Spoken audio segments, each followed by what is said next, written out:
Inilah gereja yang kulihat, gereja yang dibangun di atas dasar Yesus Kristus sebagai batu penjuru dan gembala agung, yang altarnya selalu penuh dengan orang-orang yang bertobat dan hatinya haus dan lapar akan Roh Kudus, yang menaikkan pujian dan penyembahan dengan penuh cinta karena karyanya di atas kayu salib yang sempurna. Inilah gereja yang kulihat, gereja yang menjadi rumah doa dan pemulihan bagi suku-suku bangsa dan bahasa. Rumah tempat kita semua bersatu hati, tumbuh bersama sampai serupa Kristus dan memenangkan jiwa.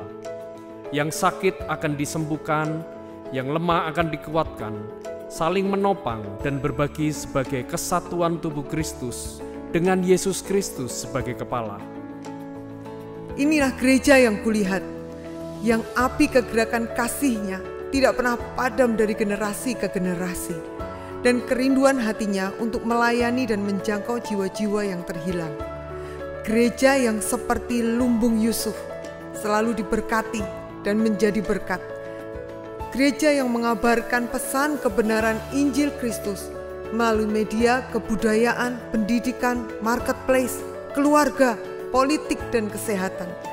Gereja yang berdampak dan menjadi terang dan garam.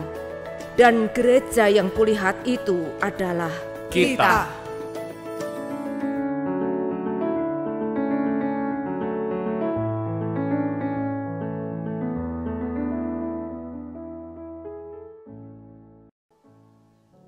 Shalom Bapak Ibu Saudara yang saya kasih dalam Tuhan, selamat pagi, shalom. Mari sama-sama kita bangkit berdiri yuk. Mari sama-sama kita akan mulai ibadah kita pagi hari ini. Mari kita akan mulai dengan doa terlebih dulu. Kami bersyukur, berterima kasih Tuhan, Engkau baik. Dan kami hari ini Tuhan mau memuji Tuhan. Kami percaya hadirat-Mu hadir buat setiap kami. Dan Engkau yang berkuasa, Engkau yang melakukan keajaiban-Mu buat setiap kami. Di dalam nama Yesus. Haleluya. Amin. Amin.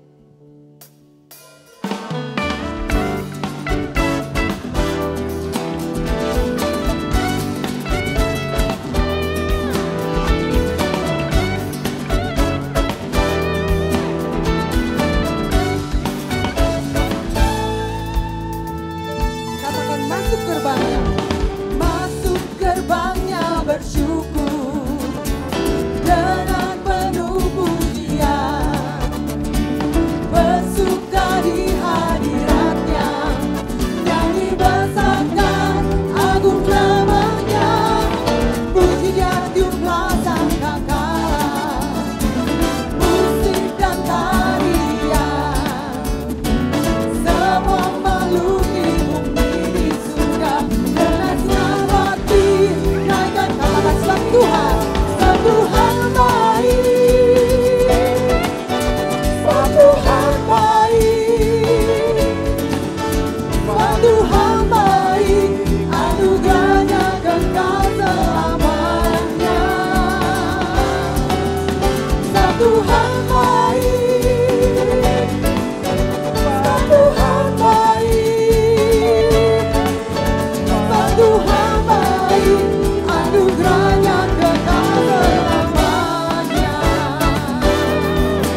baik, anugerahnya kekal selamanya. Bolehkah sambil angkat tangan kita katakan Tuhan baik, sebab Tuhan baik, amin.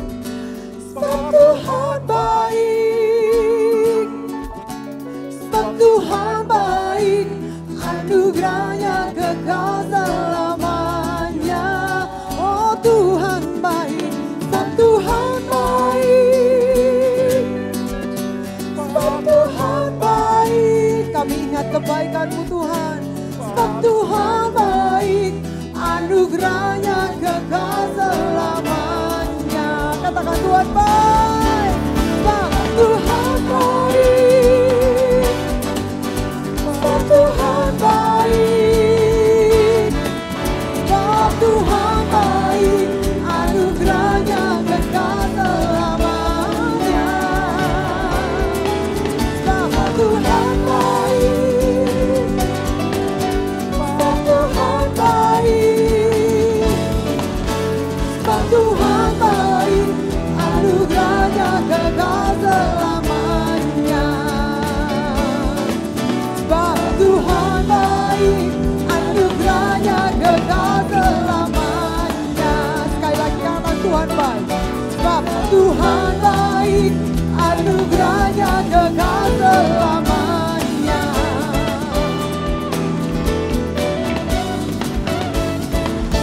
Mari sama-sama sorak-sorai buat Tuhan kita. Haleluya. Dia alasan buat kita hidup. Amin, saudara. Haleluya.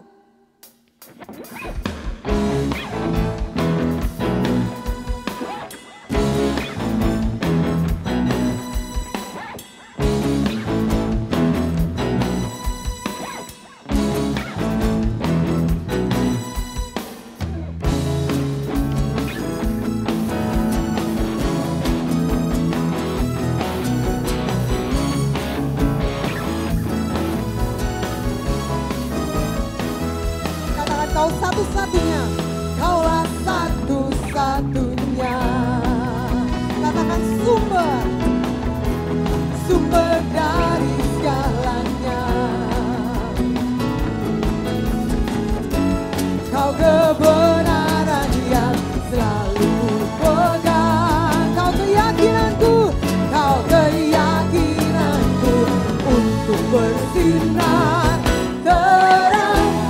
Yesus Tuhanku yang berkuasa atasku, hidupku takkan sama. Ku tahu sungguh, ku tahu sungguh, anugerah-Mu bagiku, hidupku takkan sama.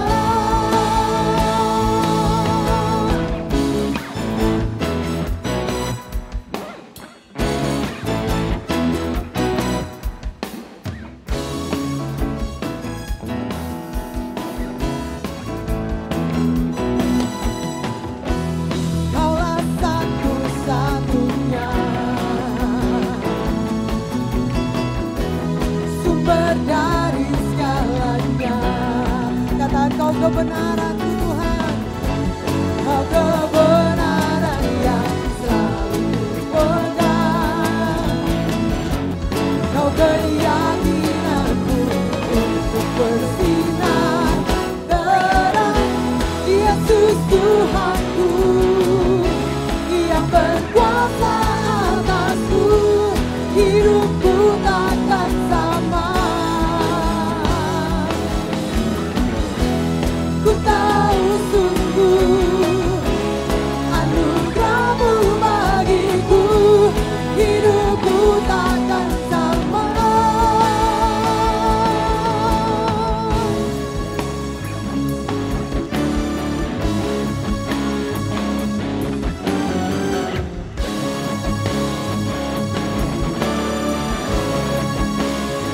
Katakan kaulah alasan, kaulah alasan untukku hidup hanya menyenangkan, hanya menyenangkan-Mu. Katakan kaulah alasanku Tuhan, kaulah alasan untukku hidup hanya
Mari sama-sama kita siapkan hati kita buat kita terima firman Tuhan. Terima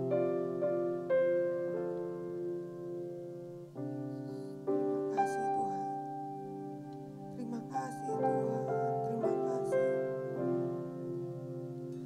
Ku rindu Kau Tuhan lebih dari segalanya.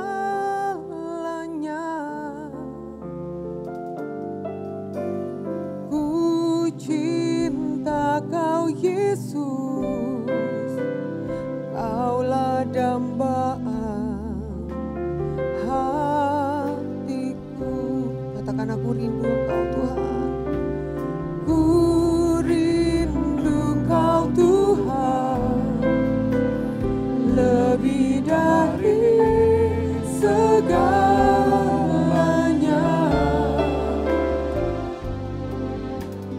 Ku cinta Kau Yesus, Kaulah dambaan hatiku. Katakan ku sembah Kau, ku sembah Kau, ku puji Kau selamanya, tinggal di hadirat-Mu yang ku mau menyenangkan-Mu.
buka tangan kita. Menyenangkanmu, Yesus, Kau dambaan hatiku. Rabasyakara bagara bakasih. Riba kayani ada raba. Mari sembah Tuhan. Tinggal di hadirat-Mu Tuhan, tinggal di hadirat-Mu Tuhan.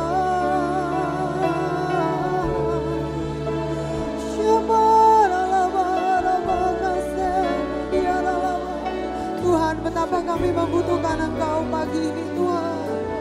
Rabakasyakarabakasih.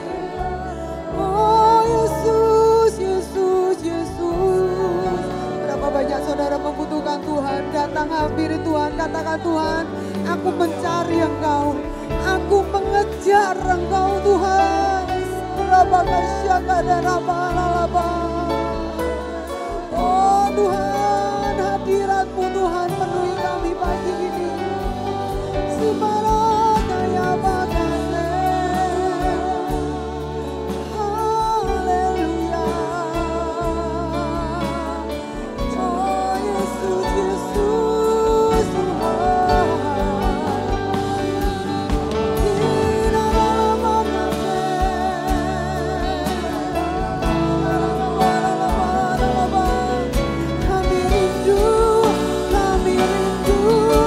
Kami rindu Engkau Tuhan.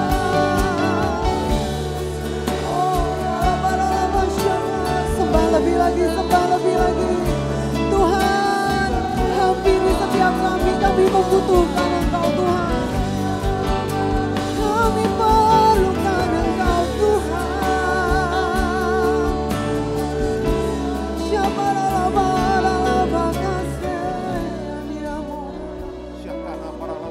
Yesus, Yesus, kami perlu Engkau Tuhan, kami perlu Engkau Tuhan. Berapa banyak saudara yang butuhkan Tuhan pagi ini.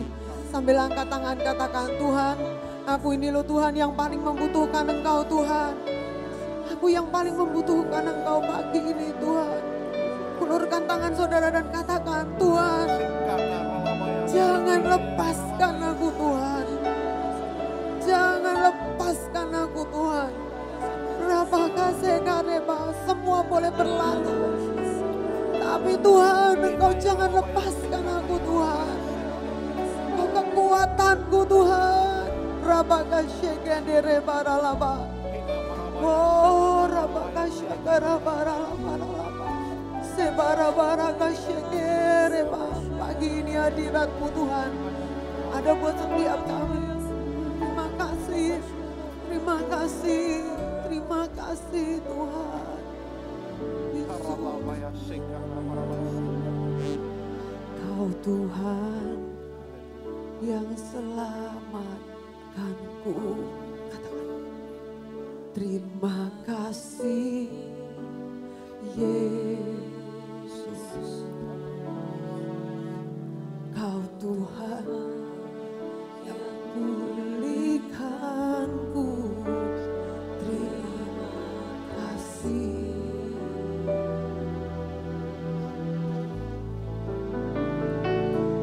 Kau Tuhan yang sembuhkanku. Terima kasih Yesus. Katakan terima Tuhan. Kau Tuhan memberkatiku. Terima kasih. Mungkin hari ini waktu kita katakan Engkau yang sembuhkan aku. mungkin kita ini belum mengalaminya, tapi berkata, aku tahu Engkau yang menyembuhkan aku, dan katakan terima kasih. Aku tahu Engkau yang pasti pulihkanku, katakan terima kasih dengan segenap hati. Ulurkan tangan kita, katakan Engkau yang selamatkanku. Kau Tuhan yang selamatkanku. Terima kasih Yesus. Kau Tuhan yang pulihkanku. Terima kasih. Tuhan, dengar gerejamu berkata, ini yang kami percaya dan kami ucapkan syukur. Kau Tuhan yang sembuhkanku. Terima kasih Yesus. Kau Tuhan memberkatiku. Terima kasih. Mari sama-sama kita bangkit berdiri, katakan segala pujian, segala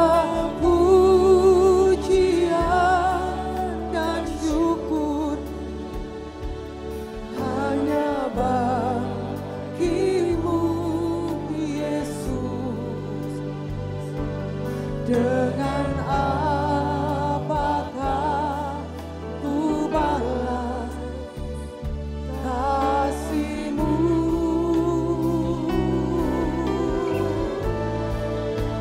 Segala hormat kemuliaan hanyalah yang bagi-Mu.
Syukur, segala pujian. Saya undang Pak Yosi. Hanya bagi-Mu Yesus. Dengan apakah ku balas kasih-Mu.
ini kami boleh ada di tempat ini, kami akan mendengarkan sebagian dari firman-Mu.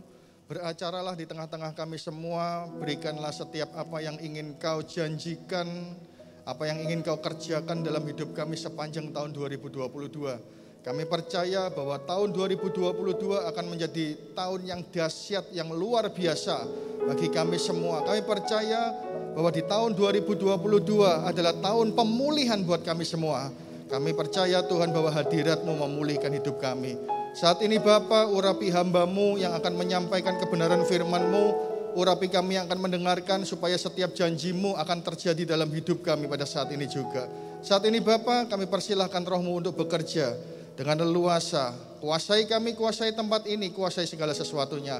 Pada saat ini kami buka setiap pemberitaan firman Tuhan ini hanya di dalam satu nama, di dalam nama Tuhan Yesus Kristus, Tuhan dan Juru Selamat kami yang hidup, yang siap menerima kebenaran firman Tuhan, katakan bersama dengan saya. Amin. Silakan duduk. Shalom. Sekali lagi shalom semuanya. Puji nama Tuhan, hari ini senang sekali saya bisa kembali hadir untuk menyampaikan kebenaran firman Tuhan. Kalau nggak salah ingat, onsite saya dulu di tempat ini juga bulan Januari ya, seperti ini. Di tahun 2019 atau tahun 2018, kemudian kira-kira 6 bulan yang lalu saya melayani online ya, 1 kali ibadah karena waktu itu Delta lagi gawat-gawatnya. Kalau nggak salah bulan Juni itu tahun 2021. Ya, hari ini tema firman Tuhan kita adalah hadiratnya memulihkan keluarga. Tema dari sinode bahwa sepanjang tahun ini kita harus percaya bahwa hidup setiap anak-anak Tuhan pasti akan dipulihkan Tuhan. Amin. Siapa yang siap dipulihkan Tuhan, angkat tangan. Kalau saudara siap dipulihkan Tuhan, berarti saudara mengizinkan hidup saudara mengalami persoalan. Amin. Kalau gini biasanya susah amin saudara. Pandangannya mulai lain. Ini mau ngomong pemulihan atau mau ngomong masalah. Ya, tapi tidak pernah ada pemulihan tanpa masalah. Gak pernah ada yang namanya kesembuhan tanpa sakit penyakit. Kita harus tahu bahwa yang namanya masalah persoalan adalah bagian hidup dari orang percaya. Dan Tuhan katakan di dalam Mika pasal yang kelima ayat yang pertama sampai yang ke-9, apa yang harus kita kerjakan yaitu membangun tembok kita. Hari ini saya akan mengajak saudara untuk membaca di dalam Mika pasal yang kelima ayat yang pertama sampai ayat yang ke-9. Saya akan ajak saudara untuk baca bergantian. Ya, bagi yang membuka di dalam Alkitab bentuk buku, ayatnya itu di Mika pasal yang keempat, ayat yang ke-14 sampai Mika 5, 1 sampai 8. Ada selisih 1 ayat kalau saudara lihat di HP sama di Alkitab ya. Tapi saya pakai yang ada di HP ya. Jadi yang saya catat ini di dalam Mika pasal yang kelima ayat yang pertama sampai yang ke-9. Saya baca ayat yang ganjil, saudara baca ayat yang genap. Terus kita bergantian sampai ayat yang ke-9. Demikianlah firman Tuhan. Sekarang engkau harus mendirikan tembok bagimu. Pagar pengepungan telah mereka dirikan melawan kita. Dengan tongkat mereka memukul pipi orang yang memerintah Israel. Ayat yang kedua.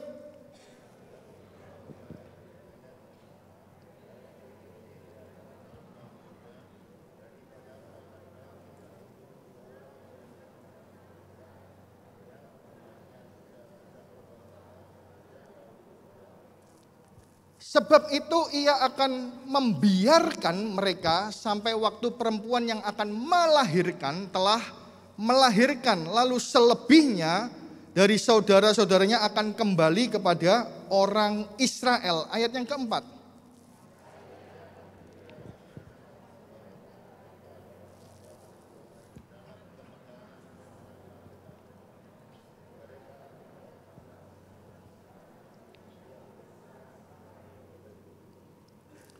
Dan dia menjadi damai sejahtera apabila Asyur masuk ke negeri kita dan apabila ia menginjak tanah kita, maka kita akan membangkitkan melawan dia 7 gembala bahkan 8 pemimpin manusia. Ayat yang ke-6.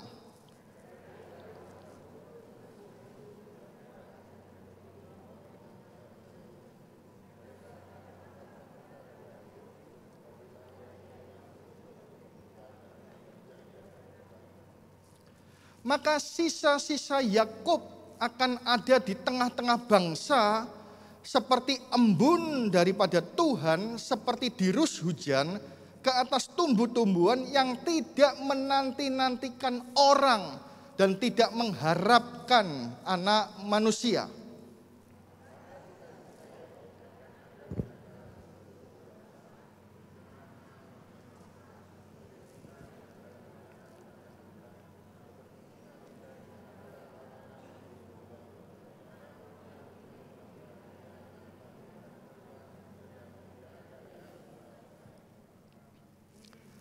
Tanganmu akan diangkat melawan para lawanmu dan semua musuhmu akan dilenyapkan. Ini firman Tuhan yang luar biasa, saudara. Next.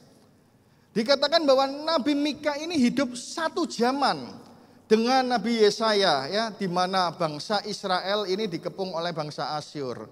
Saudara tahu ya, Israel itu siapa? Israel itu kita, umat kesayangan Allah.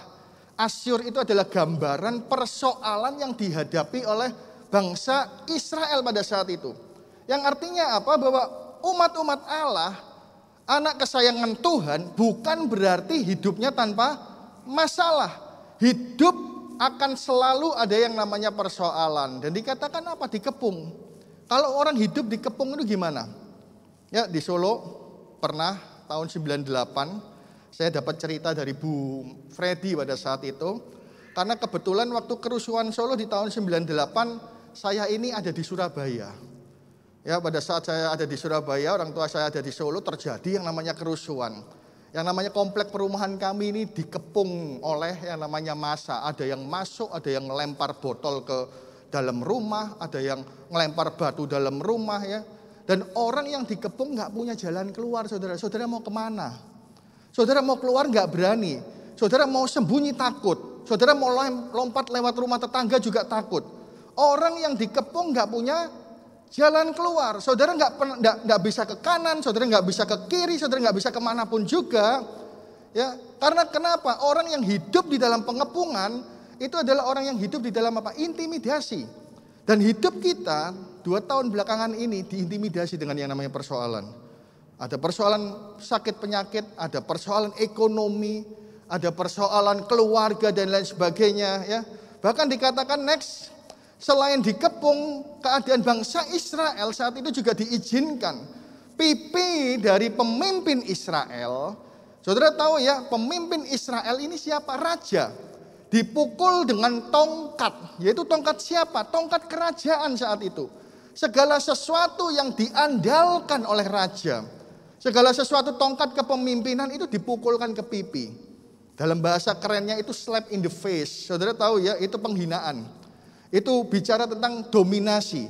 Saudara tidak dibunuh, tapi dibiarkan mata saudara melihat kekalahan demi kekalahan. Dan itu yang terjadi pada bangsa Israel pada saat itu. Dan hari-hari ini kita tahu bahwa apa yang kita andalkan di tangan kita kadang-kadang hilang, saudara. Dijadikan apa? Sesuatu yang memukul pipi kita.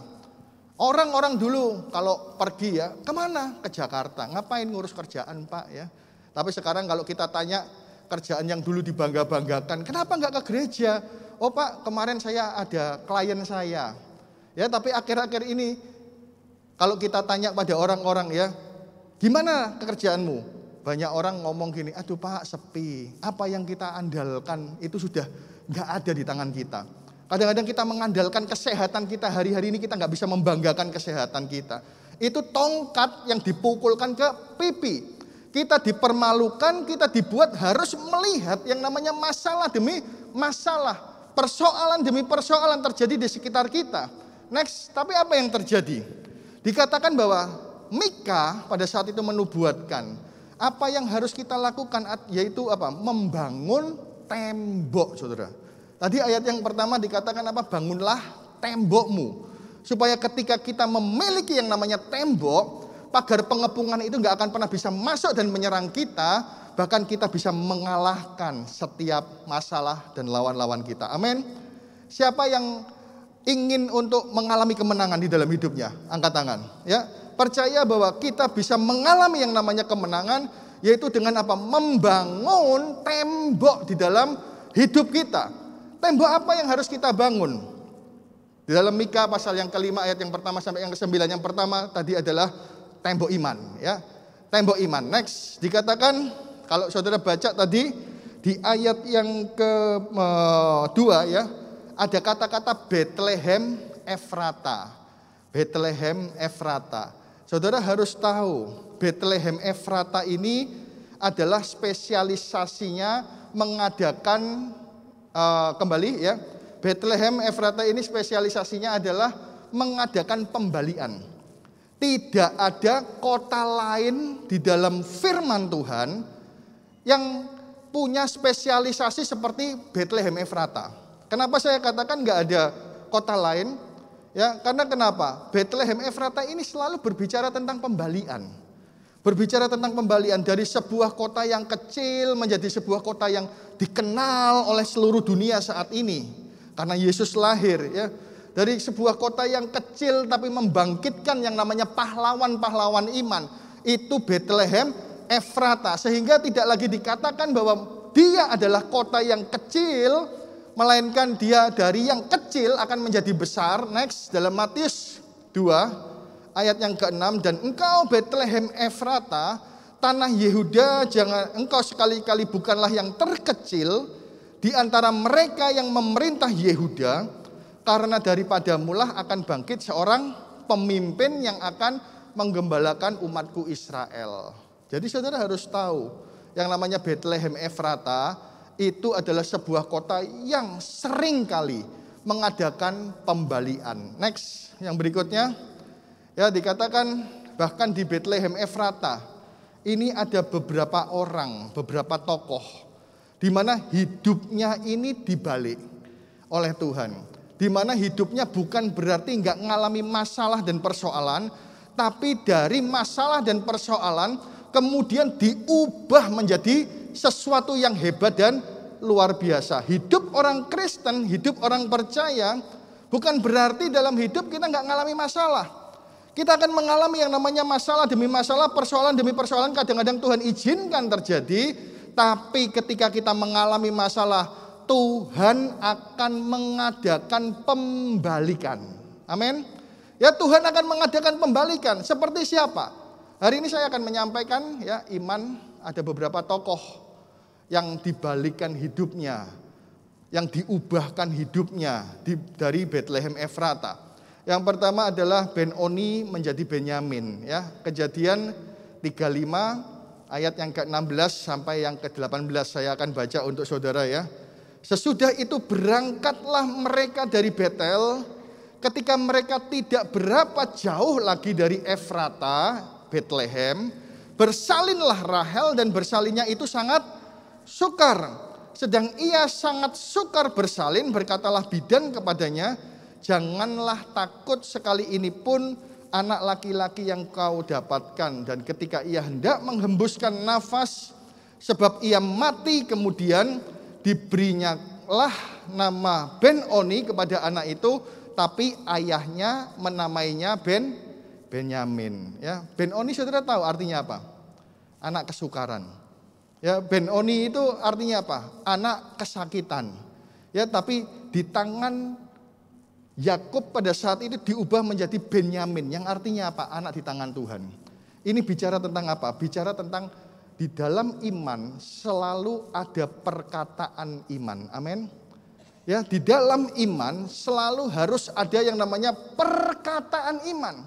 Meskipun saat ini mungkin suami kita, ya, tidak sebaik suami orang lain, tapi kita harus ngomong suamiku adalah suami yang paling baik. Amin. Ya, tadi Bu Tanti juga ngomong, walaupun penyakit kita belum disembuhkan, aku percaya bahwa sakitku sudah disembuhkan. Perkataan iman ini adalah awal dari iman. Memperkatakan segala sesuatu yang baik. Itu yang harus kita kerjakan. Jangan mengalami masalah, aduh sakitku seperti ini, kapan aku sembuhnya? Ya, aduh ekonomiku seperti ini, kapan aku pulihnya? Tapi kita harus memperkatakan, ekonomiku dipulihkan, sakit penyakitku disembuhkan, keluargaku dipulihkan. Perkataan iman ini akan membalik. Sehingga yang namanya Ben-Oni ini ketika diubah menjadi Benyamin, hidupnya tidak lagi di dalam kesakitan, tidak lagi menggambarkan tentang kesukaran, melainkan hidupnya ada di tangan Tuhan. Dan luar biasanya saudara, suku Benyamin ini saat ini ya, ini menjadi sebuah suku yang cukup menghasilkan orang-orang yang hebat di Israel pada saat ini. Waktu kemarin, beberapa tahun yang lalu, udah agak lama ya, saya ke Israel, kemudian ada guide lokal kami. Guide lokal kami ini kemudian dia cerita tentang sejarah-sejarah Israel dan lain sebagainya. Ya, kemudian dia cerita seorang tokoh yang namanya Eli Cohen. Eli Cohen, saudara ada yang tahu nggak Eli Cohen? Eli Cohen ini adalah seorang spion yang dimasukkan ke bangsa-bangsa Arab pada saat sebelum Perang 6 hari. Ya, singkat cerita, wah dia bangga dengan yang namanya Eli Cohen. Terus saya ngomong gini, oh Eli Cohen itu seperti nama saya. Nama saya Modi Cohen. Wah dia bangga. Dan saudara harus tahu bahwa yang namanya Cohen ini berasal dari suku Benyamin. Kami ini adalah fam yang terkenal. Ya. Banyak orang-orang yang dibangkitkan dari suku Benyamin. Karena kenapa? Karena ada perkataan iman ribuan tahun yang lalu. Bahwa dia bukan lagi anak kesakitan. Melainkan dia menjadi anak di tangan Tuhan. Kalau anakmu hari-hari ini kurang pinter, jangan omong anakmu, wah goblok kamu bodoh. Ya. Kita harus ngomong apa? Kamu hidupmu di tangan Tuhan, Tuhan sanggup ubahkan kamu. Percayalah bahwa ketika perkataan iman ini kita lepaskan, maka segala sesuatu yang besar akan terjadi dalam hidupmu. Tuhan gak menyingkirkan masalahnya. Tapi mulut kita yang harus berubah dengan perkataan iman, sehingga yang namanya masalah itu dibalikkan Tuhan menjadi sebuah sukacita yang besar. Harus punya perkataan iman.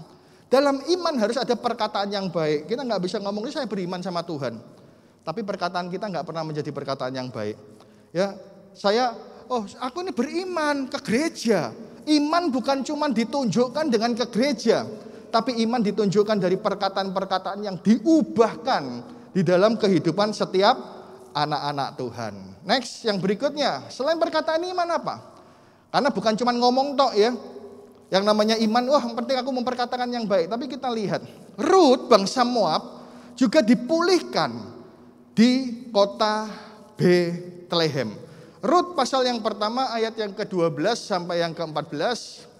Saya akan baca untuk saudara, dikatakan demikian. Yang saya kuning-kuning ini adalah ayat-ayat yang penting yang akan saya kupas ya. Pulanglah anak-anakku, pergilah. Saudara harus tahu kata-kata pulanglah dan pergilah. Di atas daripada ayat ini ada peristiwa di mana Elimelek, Mahlon dan Kilion itu mati. Tahu ya ceritanya ya, ini cerita yang sangat familiar. Mati, meninggalkan istri yaitu Naomi, mertua dari Rut. Kemudian juga ada Orpa, ada Rut. Mereka mengalami sebuah kepedihan, pergi dari Betlehem ke daerah Moab cari makan, sampai di sana hartanya habis, mati semua, kecuali 3 orang perempuan. Sehingga Naomi ngomong gini, pulanglah anak-anakku, pergilah, sebab sudah terlalu tua aku untuk bersuami. Seandainya pikirku ada harapan bagiku, dan sekalipun malam ini aku bersuami, alias Naomi ngomong gini, di Israel itu ya zaman dulu ada budaya, kalau seorang kakak laki-laki meninggal atau mati, istrinya akan menikah dengan adiknya untuk membangkitkan keturunan. Itu adalah suatu budaya ya, budaya zaman dulu. Sehingga Naomi ngomong gini, kalaupun aku ini laku, udah tua kan dia ya. Ya kalaupun aku laku malam ini, ya aku bersuami, kalau aku masih melahirkan anak laki-laki, pertama kalau laku, yang kedua kalau aku melahirkan anak dan anak itu laki-laki ya. Kemudian dikatakan, masakan kamu akan menantikan mereka sampai dewasa? Masakan karena itu kamu harus menahan diri dan tidak bersuami? Janganlah kiranya demikian anak-anakku, bukankah jauh lebih pahit yang aku alami dari kamu, sebab tangan Tuhan teracung pada aku. Ya, kata pulanglah bicara hilangnya sebuah harapan, kesedihan. Kemudian lebih pahit bicara tentang apa? Hidup mereka adalah hidup yang pahit. Kemudian ayat yang ke-14 dikatakan apa? Menangis pula mereka dengan suara yang keras, ya. Ada kesedihan yang tidak tertahankan. Tapi kita lihat, lalu Orpa mencium mertuanya itu, minta diri, tapi Rut tetap berpaut padanya. Saudara bisa lihat, persoalan yang sama, kepedihan yang sama, kepahitan yang sama, hilangnya harapan yang sama, tapi hasilnya beda. Kenapa? Yang satu mundur dalam iman. Ya, ketika Rut dan Orpa masuk dalam keluarga Naomi dan Elimelek, menikah dengan anak-anak mereka, mereka adalah orang Moab yang diselamatkan, dipindah. Sehingga mereka mendapatkan bagian dari keselamatan. Tapi kita lihat, ketika ada masalah dan persoalan, ada orang-orang yang undur. Ada orang-orang yang kemudian gak ke gereja. Ada orang-orang yang kemudian seperti ini, lalu pamit minta diri, ya, walaupun gak ngomong sama Tuhan Yesus. Tapi mereka undur, pamit, wes gak Yesus-Yesusan, ya. Ya, tapi ada orang yang apa? Tetap berpaut. Saudara harus tahu kata-kata tetap berpaut inilah yang memberkati Rut. Amin.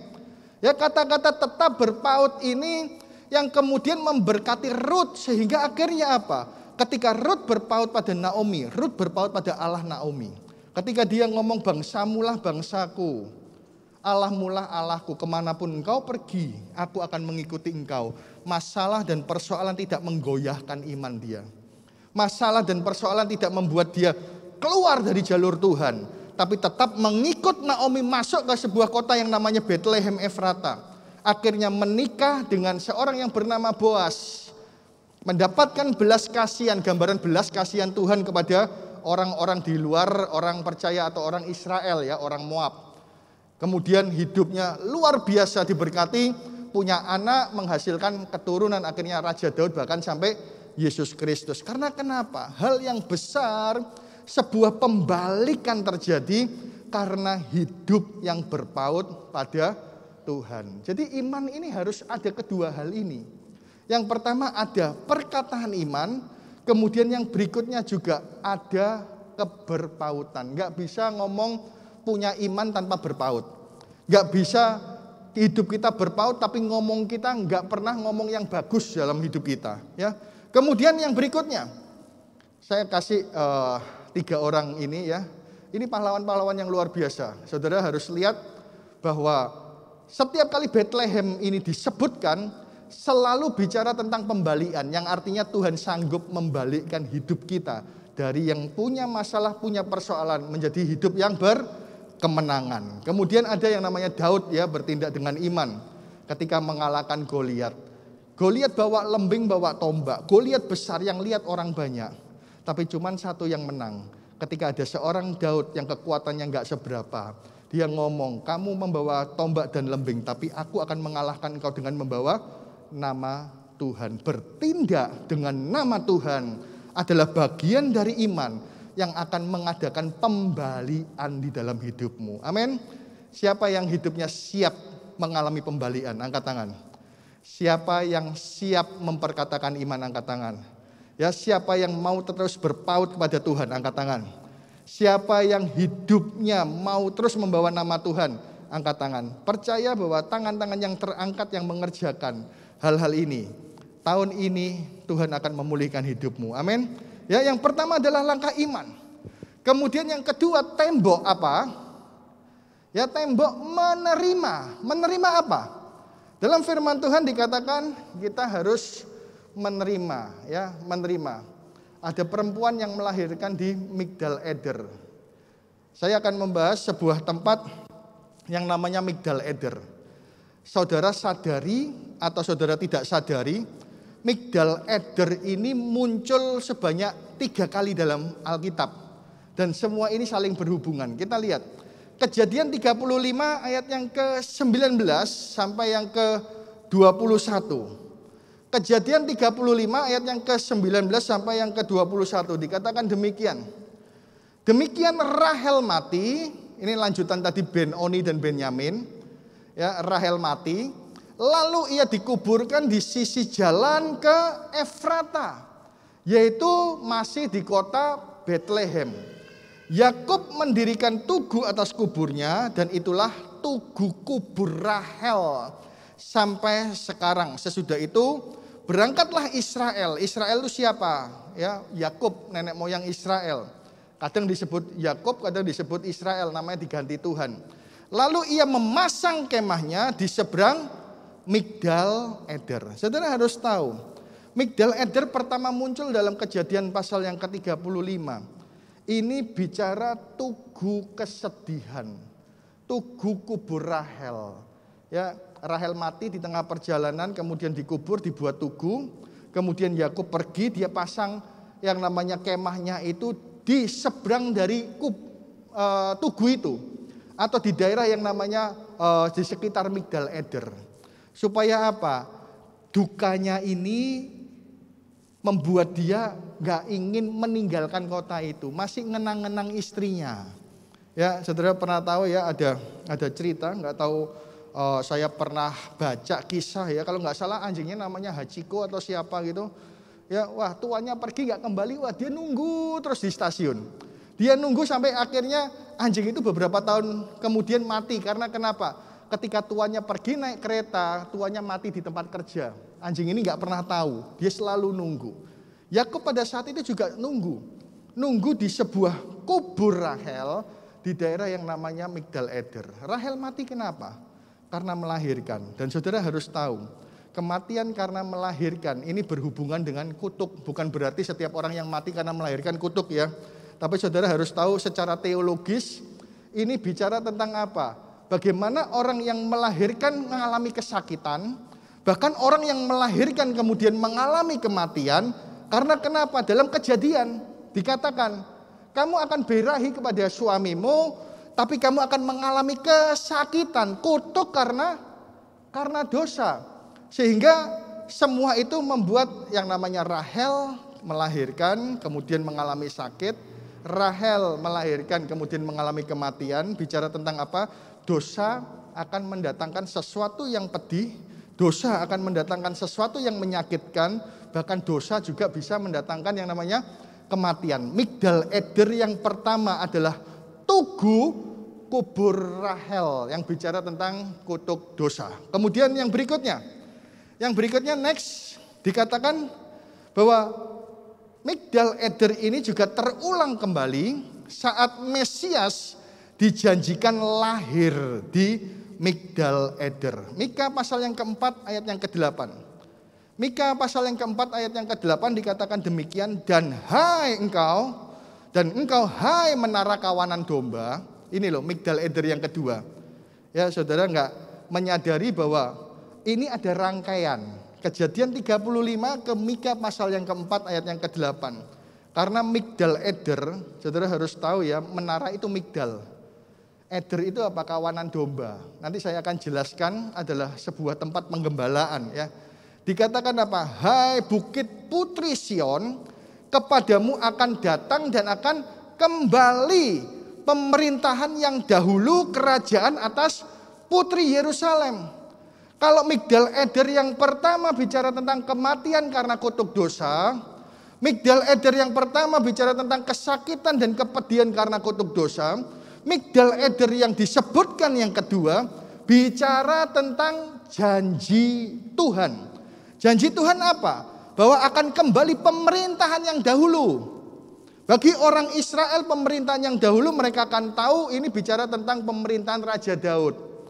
Sehingga Raja Daud pada saat dijanjikan bahwa tahtanya akan kokoh sampai selama-lamanya, ya, mereka berharap nanti akan ada keturunan Daud yang menjadi Mesias yang menang mengalahkan mereka, yang membela mereka mengalahkan musuh-musuh Israel. Ya, tapi bagi kita orang percaya, kita harus tahu bahwa tahta Daud yang kokoh selama-lamanya, ketika ada Yesus Kristus sebagai keturunan Daud, tahtanya kokoh secara rohani kepada semua orang yang percaya. Ya, tahta secara rohani akan kokoh sampai selama-lamanya, bukan tahta Daud secara politis, saudara. Karena kalau tahta Daud secara politis, ya Daud punya anak Salomo. Salomo punya anak kemudian Rehabeam dan terbagi dengan Yerobeam. Kemudian dalam beberapa ratus tahun kerajaannya akhirnya akhirnya nggak ada. Ya, tapi digantikan dengan tahta Yesus Kristus atas orang percaya, dan ini yang dijanjikan di dalam Mika pasal yang keempat ayat yang kedua. Kemudian yang berikutnya, Migdal Eder yang ketiga, itu disebutkan di mana? Ya, terjadi tadi bicara tentang ada kutuk dosa menghasilkan kematian. Kemudian ada janji yang Tuhan berikan di dalam kehidupan orang percaya. Migdal Eder yang ketiga itu terjadi penggenapan dari janji itu, sehingga tempat kutuk, tempat yang sukar, tempat yang sakit diubah menjadi tempat penuh sukacita. Karena kenapa? Menerima kelahiran Yesus Kristus. Lukas pasal yang kedua ayat yang ke-11 dan yang ke-12. Ya, dikatakan demikian, hari ini telah lahir bagimu juru selamat, yaitu Kristus Tuhan, di kota Daud. Kota Daud ini Bethlehem, saudara. Bethlehem Efrata. Dan inilah tandanya bagimu, kamu akan menjumpai seorang bayi yang dibungkus dengan lampin dan terbaring di dalam palungan. Ya, ayat yang ke-11 kita harus tahu, kadang-kadang drama sekolah minggu ini, maaf kata ya, saya nggak tahu kalau di tempat ini, kalau saya lihat setelah saya baca firman Tuhan, kadang-kadang ada sedikit kekeliruan. Kenapa? Seringkali memainkan drama ketika Yesus lahir, biasanya yang muncul duluan itu orang Majus kalau di drama itu. Kenapa kok yang muncul orang Majus? Karena banyak adegannya. Nanti dia datang ya dengan baju yang bagus, kemudian buka emas, buka mur, kemudian baru yang namanya gembala. Tapi kalau saudara lihat bahwa secara kronologis itu yang datang gembala dulu. Ya, gembala dulu itu yang datang dulu. Karena kenapa? Hari ini telah lahir bagimu juru selamat, yaitu Kristus Tuhan di kota Daud. Jadi di saat Yesus lahir, gembala itu dikasih tahu. Dan mereka ada di sebuah kota yang namanya Bethlehem. Sama-sama di sebuah kota yang namanya Bethlehem. Sehingga mereka akan sangat cepat bisa datang ke tempat itu. Sedangkan yang namanya orang Majus itu dia berasal dari sebuah daerah yang lain, ya, harus lihat bintang, dia ngikuti bintang, sehingga diperkirakan sampai di Bethlehem Yesus sudah berusia beberapa bulan atau mungkin 1 atau 2 tahun. Itu ya, saudara perhatikan nanti di Matius itu ceritanya seperti demikian. Orang Majus akan lihat yang namanya bintang, tapi dikatakan Migdal Eder yang ketiga, yaitu di ayat yang ke-12, ketika para gembala ini mendapat sebuah pesan, dan inilah tandanya bagimu, kamu akan menjumpai seorang bayi yang dibungkus dengan lampin, terbaring di dalam palungan. Jadi para gembala pada saat dia menerima yang namanya pesan ini, ada seorang bayi dibungkus dengan lampin dan terbaring di dalam palungan. Dalam benak mereka, pikiran mereka langsung tahu ini di Migdal Eder. Kenapa kok mereka tahu ini di Migdal Eder? Karena kenapa? Saudara harus tahu, Migdal Eder atau Menara Kawanan Domba adalah sebuah menara kawanan yang ada di Bethlehem. Fungsinya untuk apa? Memasok domba untuk dipersembahkan di Yerusalem. Kota yang tidak jauh dari Bethlehem itu dipasok dari tempat itu, dari Migdal Eder. Jadi ada yang namanya anak-anak domba yang baru dilahirkan, itu selalu diperlakukan dengan khusus. Diperlakukannya dengan khusus gimana? Sejak mereka lahir, ya, dilahirkan anak domba ini, mereka akan dibungkus dengan kain lampin, kemudian ditaruh di palungan. Ditaruh di palungan untuk apa? Supaya nggak ada kecacatan dalam domba ini. Karena saudara tahu ya, bahwa setiap domba yang bercacat, domba yang buta, domba yang timpang, itu nggak layak untuk dipersembahkan. Sehingga sejak kecil mereka dibungkus dengan lampin, diperlakukan dengan khusus.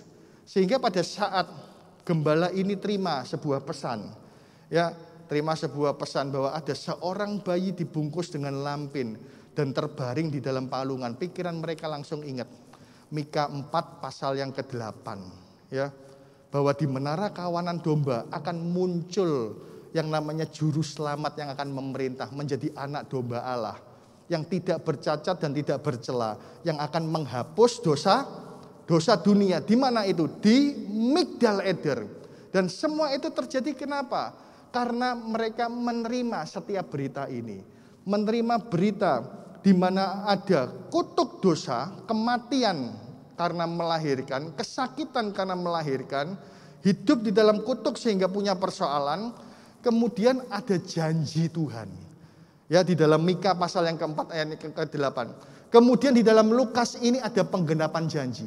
Kalau saudara lihat 3 hal ini dari Migdal Eder, ada yang namanya persoalan, ada yang namanya janji, pemulihan. Dan yang ketiga, saudara harus percaya bahwa ada penggenapan dari janji itu. Amin. Ya, ada penggenapan dari janji itu.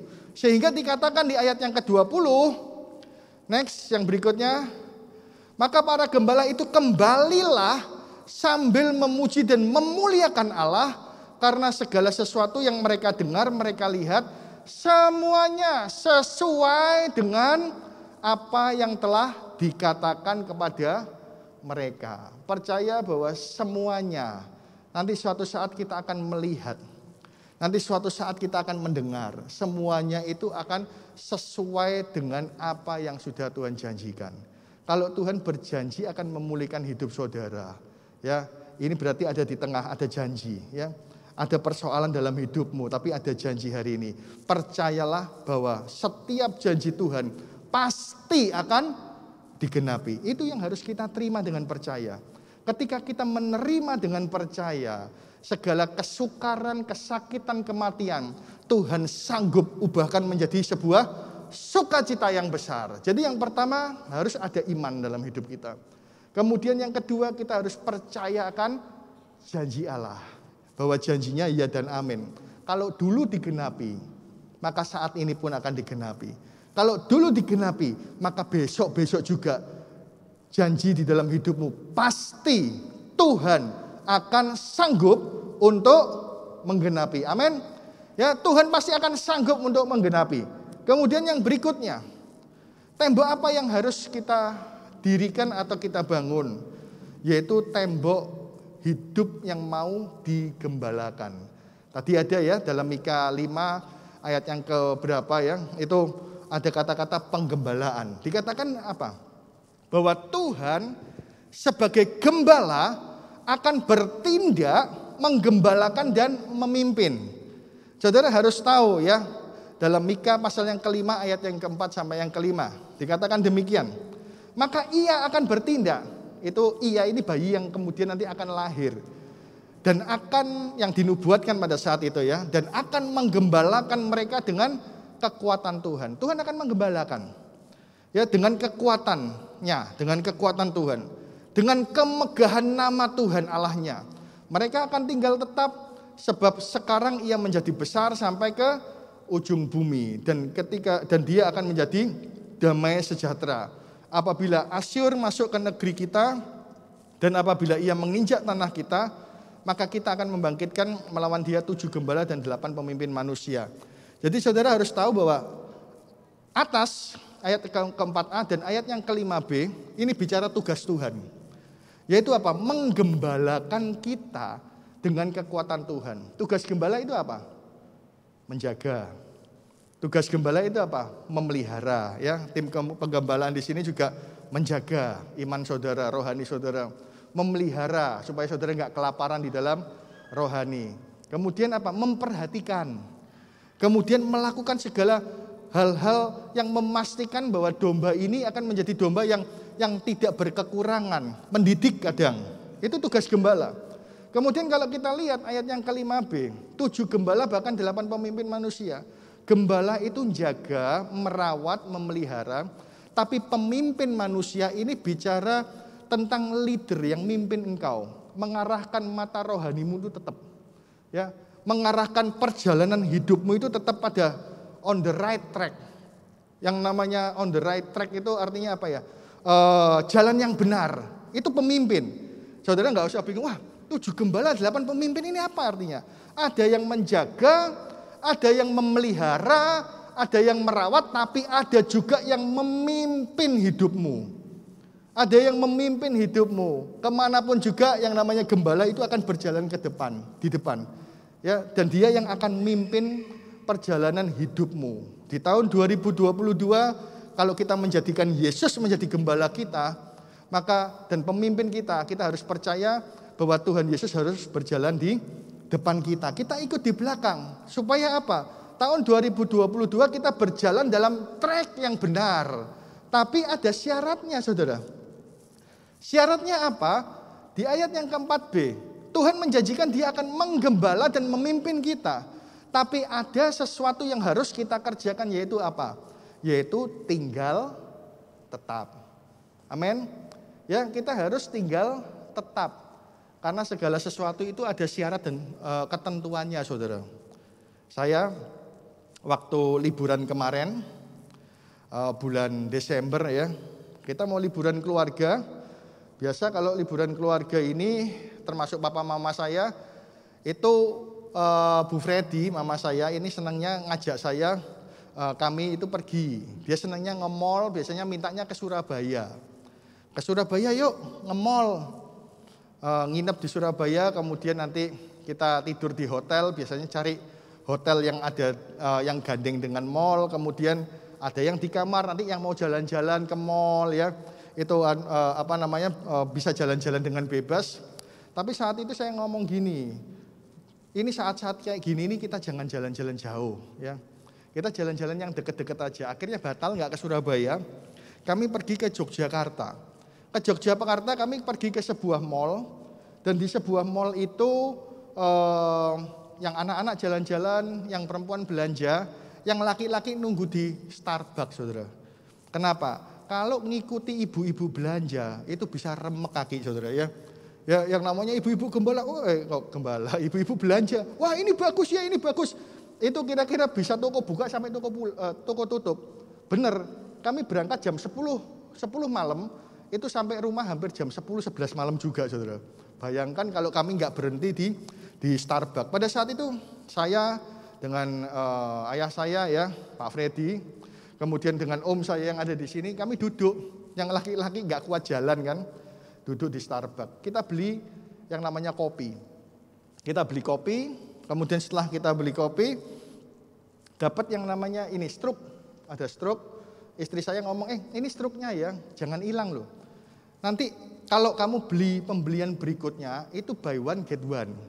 Bisa dapat kopi satu lagi, beli kopi satu, nanti akan dapat kopi satu lagi. Ya, terus saya ngomong gini, ya wis nanti ditukarkan ya, waktu berselang, ya. Kemudian saya nyoba untuk nukarkan. Mas, ini gimana ya kalau mau nuker?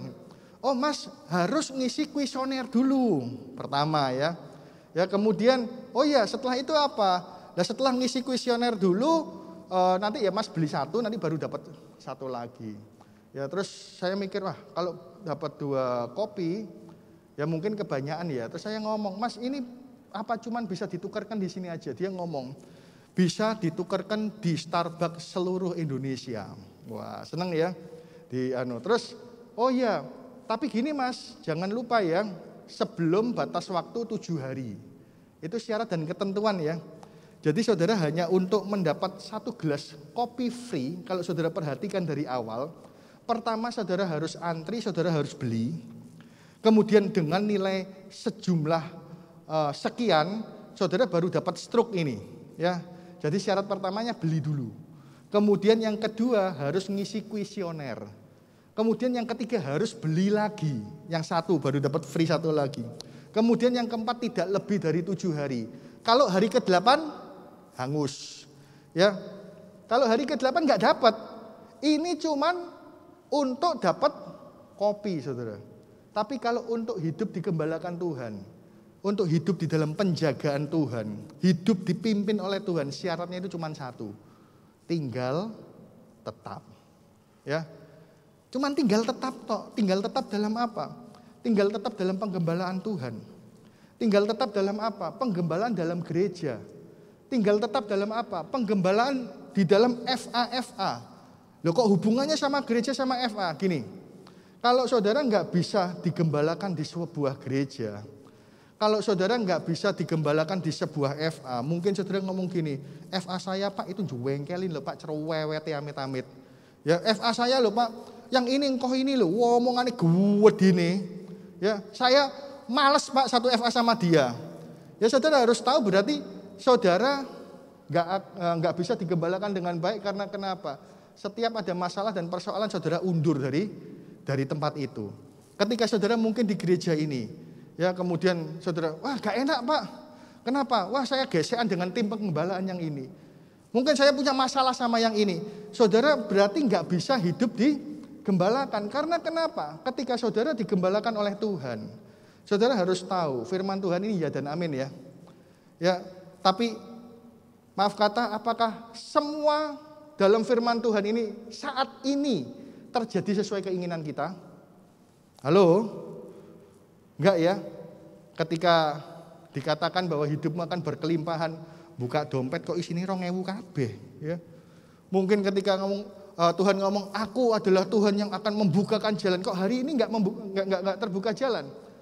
Ini bicara tentang apa? Bagaimana kita mau tinggal tetap dalam sebuah penggembalaan. Walaupun segala sesuatu tidak terjadi sesuai keinginan kita. Kalau boleh ngomong nih, domba dikasih makan rumput mungkin bosen. Mungkin dia mau yang lain. Domba pada saat dia harus tinggal di dalam penjagaan, mungkin dia ingin bebas, ingin lepas. Tapi tinggal tetap di dalam penggembalaan. Itu yang menyelamatkan domba-domba ini dari singa dan beruang. Amin. Tinggal tetap dalam Tuhan. Itu yang akan menyelamatkan engkau dari persoalan-persoalan. Menguatkan engkau. Tinggal tetap di dalam gereja dan di dalam FA. Itu yang akan membuat kita menjadi orang-orang yang tergembalakan dengan baik. Sehingga ketika saudara punya persoalan, saudara bisa sharing. Ketika saudara punya persoalan, saudara bisa dengar firman di gereja. Kemudian menguatkan iman saudara dan saudara kemudian sanggup untuk mengalaskan segala persoalan. Itu yang harus kita lakukan. Ya, tinggal di dalam penggembalaan. Hari ini firman Tuhan, tembok yang harus kita bangun itu 3. Pertama tembok iman, ya. Pemain musik boleh maju ke depan. Oh sudah di depan ya. Jadi temboknya itu 3. Yang pertama apa? Iman. Iman itu dengan apa? Mengucapkan hidup berpaut sama Tuhan. Ya, nggak bisa ngomong tok tanpa berpaut. Nggak bisa ngomong berpaut tapi kata-katanya negatif terus, ya. Dan bertindak dengan nama Tuhan. Kemudian tembok yang kedua itu apa? Menerima dan percaya. Firman Tuhan janjinya ya dan amin. Ya, jadi firman Tuhan itu ya dan amin. Bicara tentang janji Tuhan untuk mengangkat setiap umatnya dan itu digenapi. Dan itu juga akan terjadi dalam hidup kita. Dan yang ketiga adalah tembok penggembalaan. Ketika kita mengalami tembok penggembalaan ini, kita baca di dalam Mika pasal yang ke-5 ayat yang pertama ayat yang ke-9. Ya, kalau saudara nanti perhatikan di rumah, maka ayat yang ke-5, 6, 7, 8, 9 itu bicara tentang bagaimana Tuhan memulihkan umat Israel. Tadinya yang dikepung oleh persoalan, oleh bangsa Asyur, tadinya yang mengalami didominasi dengan yang namanya masalah tongkat dipukulkan ke pipi, tapi yang terakhir dikatakan apa? Maka tanganmu akan terangkat. Next, yang berikutnya, yang terakhir dari slide ini, ya. Nah, hasilnya bahwa tangan kita akan diangkat untuk melawan. Dari yang nggak berdaya, tangan kita diangkat untuk melawan. Bukan cuman untuk melawan, nanti para musuhmu akan dikalahkan.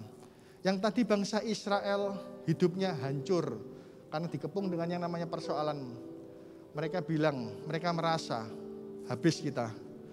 Tapi ketika mereka melakukan apa yang difirmankan oleh firman Tuhan, maka dikatakan sisa-sisa Yakub itu akan ada seperti embun dan seperti hujan yang tidak mengharap-harapkan anak manusia, yang artinya bukan anak manusia Tuhan itu. Ya, yang namanya hujan itu enggak harus nunggu orang buat hujan, itu pasti akan terjadi. Tetap akan ada, tetap akan lestari. Anak-anak Tuhan juga tetap akan ada. Orang enggak akan melihat engkau jatuh tergeletak. Karena kenapa? Karena orang-orang yang membangun tembok dalam hidupnya adalah orang-orang yang tangannya akan terangkat dan melawan. Bukan cuma terangkat dan melawan, tapi tangan itu juga akan mengalahkan setiap musuh-musuh kita. Musuh kita bukan orang yang di sebelah kita, bukan istrimu ya, tanganku akan terangkat melawan kau ya. Enggak. Ya bukan suamimu ya, awas kon. Tanganku akan terangkat melawan kamu. Enggak. Tapi tangan kita terangkat untuk melawan musuh-musuh kita, melawan setiap intimidasi iblis, setiap persoalan apapun. Dan kita percaya bahwa orang-orang yang membangun temboknya akan menjadi orang-orang yang dipulihkan oleh Tuhan. Tahun 2022 akan menjadi sebuah tahun pemulihan di dalam kehidupan setiap orang yang percaya. Amin. Mari kita bangkit berdiri. Kita akan naikkan pujian.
Saat ini sedang mengalami badai yang bergelora di dalam hidupnya.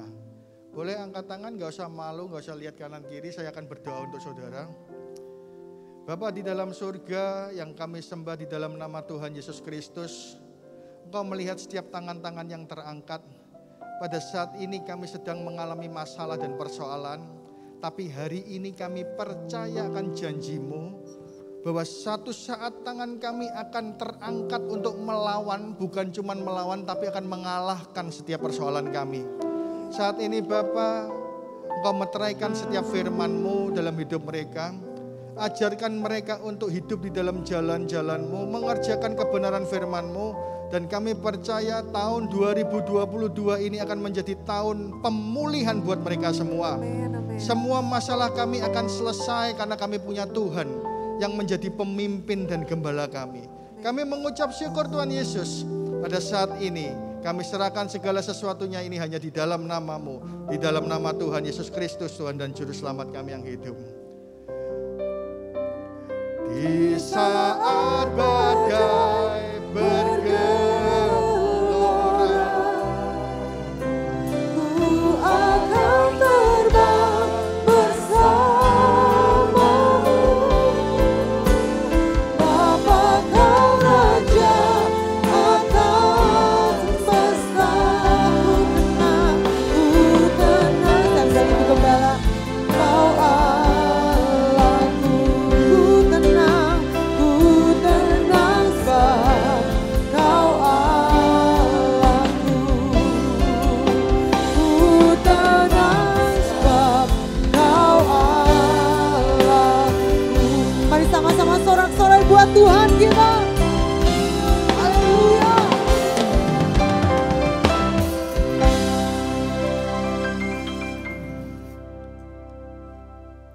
Terima kasih Tuhan buat kebenaran firman Tuhan yang sudah kami terima.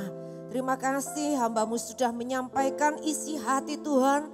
Kami semua diberkati. Biarlah firman Tuhan tersimpan dalam hati kami, direnungkan dan dilakukan sehingga kami boleh berbahagia. Terima kasih, kami berdoa untuk hamba-Mu Bapak Yosi.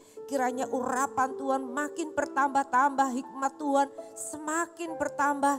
Biarlah Kau pakai hamba-Mu ini dalam penggembalaan dan kemanapun Kau utus dia. Dan juga Tuhan untuk memimpin Korda. Kami berdoa kiranya Tuhan sendiri menolongnya dalam setiap tanggung jawab yang Tuhan percayakan. Semuanya boleh dikerjakan di dalam penyertaan Tuhan. Berkati keluarga dan berkati jemaatnya. Terima kasih, kami bersyukur di dalam nama Tuhan Yesus. Haleluya. Amin. Amin. Siapa yang diberkati Tuhan lambaikan tangannya. Iya. Mari silakan duduk Bapak Ibu Saudara. Terima kasih Pak Yosi untuk firman-Nya. Bapak Ibu Saudara, pagi ini akan ada penyerahan anak dari keluarga Bapak Ebenezer Siregar dan Ibu Hani Sinta Dewi. Bisa maju ke depan yang akan menyerahkan kedua anaknya. Ya, kedua orang tua ini menyadari ya kalau kita sebagai orang tua, anak ini datang dari Tuhan, ini titipan Tuhan. Ya, mereka enggak bisa merawat mendidik sendiri, sebab itu mereka menyerahkannya kembali kepada Tuhan. Biarlah dalam pertolongan Tuhan anak ini bisa menggenapi rencana Tuhan. Mari Bapak Ibu sekali lagi saya undang bangkit berdiri, kita akan sama-sama mendukung di dalam doa. Mari kita mau angkat tangan kita pada Tuhan. Tuhan terima kasih, kami bersyukur buat anugerah yang Tuhan sudah berikan. Terima kasih Tuhan, kalau pagi hari ini Bapak Ebenezer Siregar dan Ibu Hani Sinta Dewi menyerahkan kedua putranya, yaitu Juan Ebilens Octagio dan Joseph Fendi Sormen. Kami serahkan dalam tangan Tuhan. Mari Tuhan, Engkau yang memberkati kedua anak ini Tuhan.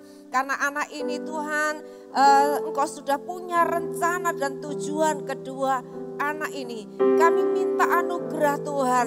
Biarlah Tuhan sendiri yang memberikan Roh-Mu untuk tetap tinggal di dalam kehidupannya. Menyertai anak ini, membuat anak ini bertumbuh mengenal Tuhan dengan benar.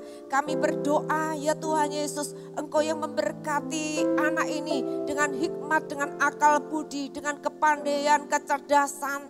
Dan biarlah kedua anak ini boleh bertumbuh di dalam imannya kepada Tuhan, melekat dan semakin mencintai Tuhan. Kami berdoa jadikan anak-anak ini membawa kesukaan, membawa damai. Dan Roh Kudus yang akan terus membawa anak ini naik sebagai bintang-bintang. Hidupnya berdampak dan menjadi berkat. Kami menyerahkan kedua orang tuanya. Ya Tuhan, biarlah Engkau memberkati rumah tangga. Engkau memberkati supaya kedua orang tua menjadi teladan. Mendidik anak-anaknya di dalam takut akan Tuhan. Kau berkati usaha pekerjaan, Kau berikan damai sejahtera di dalam keluarga ini. Tuhan terima kasih buat anugerah yang Tuhan sudah berikan. Biarlah anak ini terus bertumbuh diberkati baik roh, jiwa dan tubuhnya.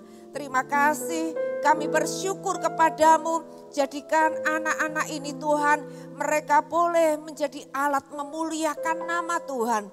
Terpujilah Tuhan kekal selamanya dalam nama Tuhan Yesus. Kami berdoa, kami bersyukur. Haleluya. Amin.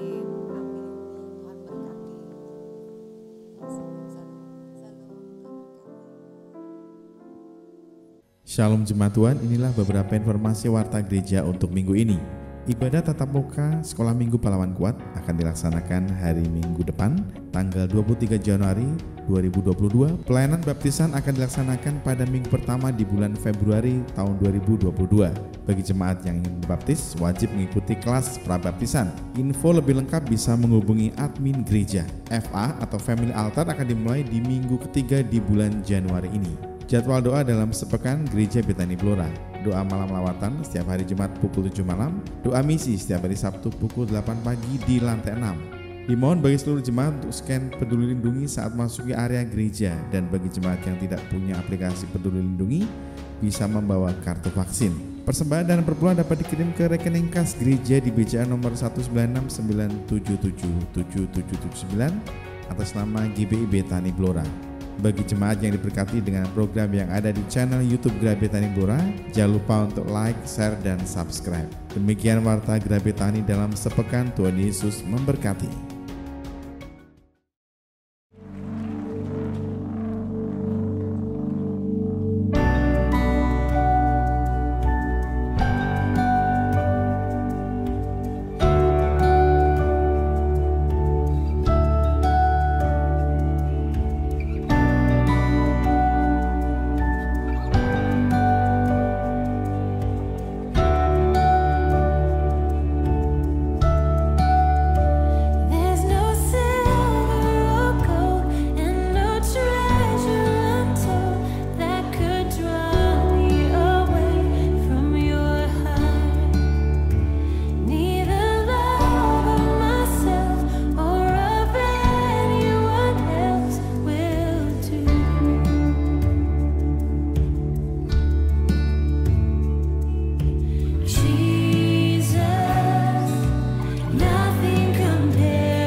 Nggak bisa nemu teman-teman di rumahnya, ya. Nggak ada temannya. Nggak ada temannya. Kalau di gereja kan banyak teman. Dan bercakap-cakap dengan saudara-saudara kita. Di sini siapa yang bisa omong angin? Anak-anak cucu menantu serta keluarga kita semua. Haleluya Tuhan. Semoga terang Natal akan tinggal di hati kita, menjadi terang bagi keluarga. Selamat Natal, kiranya Tuhan memberkati kita semuanya. Amin.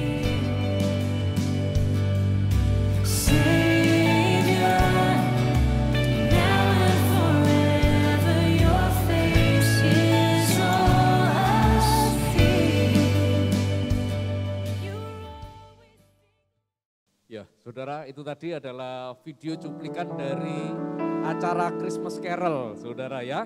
Jadi Desember kemarin setelah Natalan kita, tanggal 25-nya pas hari Natal, karena Natalan kita kan 22 ya. Kami dari FA, dari Komsel, dari FA, kami buat acara Christmas Carol. Ini adalah mengunjungi orang-orang jompo, mengunjungi jemaat-jemaat lansia yang sebenarnya mereka sudah nggak bisa ke gereja. Dan kita lihat tadi ya saudara, beberapa reaksi mereka, sebenarnya ini masih banyak cerita, video-video, gambar yang menceritakan betapa mereka ini bersukacita saudara ya. 2 tahun mereka sudah nggak bisa ke gereja karena keadaan kondisi sakit penyakit mereka. Dan waktu kami datang, FA datang, kami bawa bingkisan surprise isinya saudara ya. Ada yang membawakan selimut, ada yang belikan daster, ada yang belikan obat-obatan, ada yang kasih makanan, ada yang kasih banyak hal ya yang saya nggak tahu tiap Komsel, tiap FA bisa kasih surprise apapun. Bahkan itu ada sebuah surat yang ditulis, yang dibacakan saudara ya. Sampai waktu saya ikut ya beberapa, ada 2 tempat itu ya. Mereka itu sampai nangis saudara ya.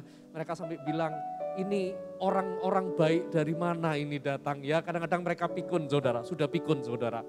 Ya saudara, mari kita lihat Betapa kalau mereka saja dalam keadaan seperti demikian mereka katakan, sekalipun saya sakit, sekalipun saya nggak bisa ke gereja, tapi saya tidak pernah mau meninggalkan Tuhan Yesus. Saya tetap percaya Tuhan Yesus. Saya percaya begini, terlebih saudara yang hari ini masih kekuat gereja, jangan pernah mundur daripada Tuhan. Tapi terus hati kita berpaut kepada Tuhan. Yang setuju katakan amin. Sebab dari Tuhanlah ada keselamatan, dari Tuhanlah ada kuasa pembalikan. Saya percaya tahun 2022 adalah tahun di mana nasib kita akan dibalik. Ada pembalikan nasib, ada pembalikan keadaan dalam setiap kehidupan kita. Asal satu, jangan pernah tinggalkan Tuhan. Amin saudara. Ya mari ada satu lagi pengumuman. Untuk ibadah sekolah minggu yang biasanya dibuat jam 10, maka dipindah jam 5 sore saudara ya. Sekali lagi, yang biasanya jam 10 itu ditiadakan, tapi dipindah setiap jam 5 sore dan akan dimulai minggu depan. Jadi hari ini gak ada sekolah minggu, tapi dimulai minggu depan jam 5 sore. Karena itu saudara yang punya anak-anak sekolah minggu, saudara bisa bawa anak-anak saudara, anak-anak kita untuk datang kepada Tuhan, supaya iman mereka bertumbuh saudara ya. Mereka akan mendapat porsi firman sebagai anak-anak di umur mereka. Supaya kelak mereka dewasa nanti iman mereka kuat. Amin. Ya, jangan lupa jam 5 sore mulai minggu depan. Mari sama-sama kita bangkit berdiri dan kita persiapkan, kita membawa persembahan-persembahan kita di hadapan Tuhan.